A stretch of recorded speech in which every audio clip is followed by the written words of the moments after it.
Okay, If the that's markets that's a yes, right? Yes, Senator. Okay.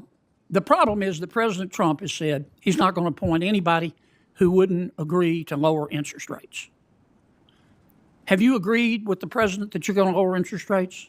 Senator, I'm glad you framed it that way. The president never asked me to predetermine, commit, fix, decide on any interest rate decision in any of our discussions, nor would I ever agree to do so. The stability of the global economy rests on one word: independence. But as the nomination for the Fed chair hits the floor, a shadow of political influence looms large. Is this the dawn of a new era or the end of a nonpartisan central bank? Watch carefully. I want extra time, Mr. Chairman. I know, sir. I know. Consider these 5 minutes of parliamentary inquiry. Professor, what's a sock puppet? I heard the reference from Senator Warren. Yeah, what earlier. is it? I'm not sure I know. I think Okay. it's that thing you stick your hand in. Yeah, kind of like this. Yes. What's a human sock puppet? Isn't a human sock puppet somebody who'll do what somebody else tells them to do? I think that's what the senator was trying to suggest. I Are you think that going was to the be innuendo. Are you going to be the president's human sock puppet? Senator, absolutely not. Are you going to be anybody's human sock puppet? No, I'm honored the president nominated me for the position, and I'll be an independent actor if confirmed as chairman of the Federal Reserve. My friend Senator Warren, and she, as my friend, suggested that, I wrote it down, you will use your power, you might use your power to bail out your friends if they get in trouble, kind of like President Biden did with Silicon Valley Bank and Signature Bank. She didn't say the last part, I just did. Are you going to do that? No, Senator. Okay.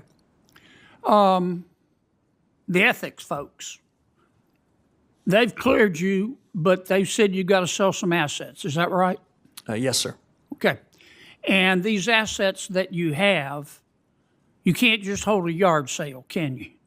No, not for most of them, sir. Okay, so it takes a reasonable period of time, right? Yes, sir. And you've promised to sell them, right? I did. And if you don't sell them, we'll know, and the ethics folks will know, right? Yes, I'd be in violation of the ethics agreement if I refused to sell them. But you're going to sell them, right? Yes, Senator, I will. Okay. Can we agree that politicians have the right to offer you advice about what to do with interest rates? Senator, we can agree, and it's not something that I would shy away from. I've heard many senators from this very committee in years past express strong views on interest rates. Okay. Humble central bankers should be listening and then making their own decisions. But some politicians matter more than others. And generally speaking, presidents matter, their opinion matters more than, say, a senator. President Trump has offered his opinion about what you ought to do with interest rates. Is that right?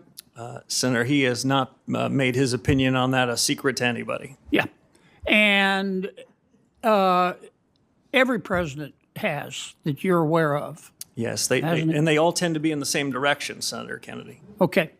Now, the problem is, can we agree that your credibility as Fed chairman is the most important thing you have?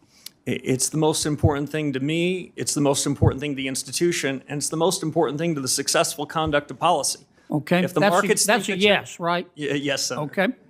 Okay. The problem is that President Trump has said he's not going to appoint anybody who wouldn't agree to lower interest rates. Have you agreed with the president that you're going to lower interest rates? Senator, I'm glad you framed it that way. The president never asked me to predetermine, commit, fix, decide on any interest rate decision in any of our discussions, nor would I ever agree to do so. So the president has never sat you down, looked you in the eye, and said, here's the deal, Scooter, I'm going to appoint you, but you got to agree to lower interest rates. That didn't happen, or it did happen? Kennedy is known for his colorful metaphors, but Scooter and human sock puppets are more than just witty Southernisms. They are a clinical dissection of a candidate's autonomy.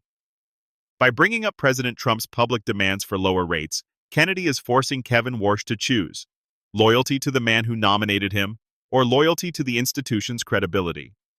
If Warsh flinches, the markets react. If he stands firm, he risks the wrath of the executive branch. This isn't just a job interview.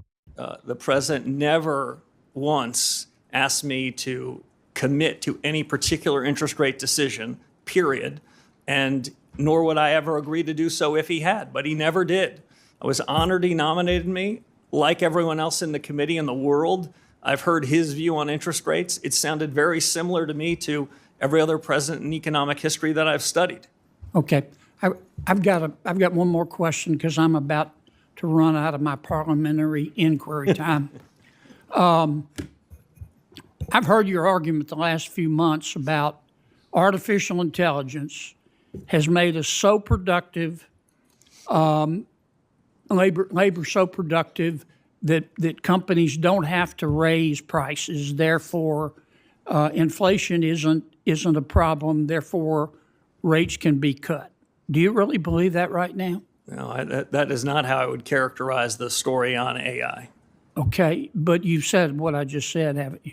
I have said that this is the most disruptive moment in modern economic history in the U.S. and the world. I've said that artificial intelligence, AI, short Okay, for let me American stop you ingenuity, because can have a big the effect. chair's going to cut me off. Oops, sorry. Here's my worry, that a lot of this stuff about artificial intelligence making us more productive is a bunch of hype by people who want to sell stock in an IPO. Okay, I'd be careful there. Yeah. Thank you, Mr. Chairman. What we just witnessed wasn't a standard policy debate. It was a fundamental clash over the future of American financial sovereignty. When Senator Kennedy pressed Kevin Warsh on the human sock puppet metaphor, he wasn't just fishing for a soundbite. He was exposing the ultimate paradox of the Federal Reserve, an institution designed to be insulated from politics, yet led by an individual handpicked by the most powerful politician on earth. The exchange regarding interest rates and President Trump's public expectations reveals a terrifying vulnerability in our system. If the market even perceives that a Fed chair is predetermining rates to satisfy a campaign promise, the very concept of a stable currency begins to erode. But here is what nobody is asking. Why is the pressure for lower rates being framed purely as a political favor rather than an economic necessity? Think about what this means if you are sitting on the other side of this. If Warsh keeps rates high to prove his independence, he might intentionally stifle growth just to avoid looking like a sock puppet. Conversely, if he lowers them because the data supports it, he will be accused of bowing to the White House. He is in a lose-lose trap from day one. Why now? That is the question. Why is the Fed's independence being challenged so aggressively at this specific moment in our history? Supporters of the nominee argue that a humble central banker should listen to elected officials because they represent the will of the people who are actually feeling the sting of inflation. They claim the ivory tower independence of the Fed has led to years of missed signals and late reactions. On the other side, critics argue that the moment the Fed becomes a political tool, we invite hyperinflation and a total loss of international trust. What both camps are missing entirely is that the technology Warsh mentions, artificial intelligence, might actually make traditional interest rate levers obsolete, yet the Senate is still fighting 20th century political battles. This tension is reminiscent of the 1970s, where political pressure on the Fed led to the Great Inflation, a period that took a decade of brutal pain to correct. Kennedy's skepticism about AI hype is a rare moment of grounded realism in a room full of theoretical economic projections. If this is the analysis you are not finding anywhere else, you already know what to do. The stakes for your savings, your mortgage, and the global standing of the dollar were all on the table in that room today. This story is far from finished, because as the confirmation moves to a full vote, the ghost of executive influence will be following every move the Fed makes. Thanks for watching. Subscribe, share, and comment below. Do you believe the Fed can ever truly be independent of the president?